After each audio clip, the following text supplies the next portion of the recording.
ఇప్పుడే country delight app ని download చేసుకోండి. Download the country delight app now. తీవ్ర విషాదం.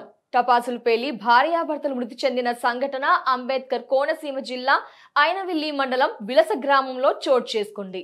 ఈ ఘటన గతేడాది నిల్వ ఉంచిన మందుగుండు సామాగ్రిని బయటకు తీసుకువస్తుండగా ఒక్కసారిగా పేలుడు సంభవించింది.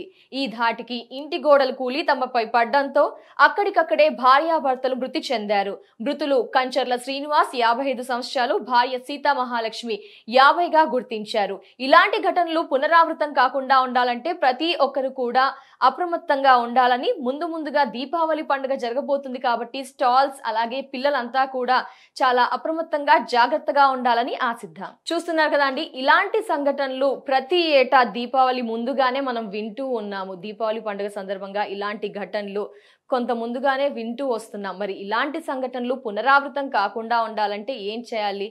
జాగ్రత్త వహించాలి.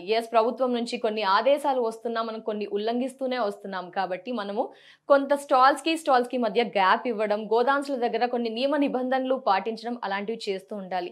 మరి ఇంటి విషయానికి, పిల్లల విషయానికి వచ్చేసరికి పిల్లల విషయంలో కూడా చాలా మంది తల్లిదండ్రులు సఫర్ అవుతూ ఉన్నారు కదా. సో పిల్లల విషయంలో మరీ ముఖ్యంగా టపాసులు పేల్చే సమయంలో దగ్గరుండి ఒక టైం లిమిట్ అంటూ పెట్టి వాళ్ళ ఎంజాయ్మెంట్ కి అడ్డు రాకుండా వాళ్ళతో ఉండి టైం స్పెండ్ చేస్తే కనుక అంతా కూడా హ్యాపీయే కదండి. ఖచ్చితంగా మనందరం కూడా ఈ ఏవైతే ఉన్నాయో టైమింగ్స్ కానీ ఆ నియమ నిబంధనలు అవి ఫాలో అవుదాం.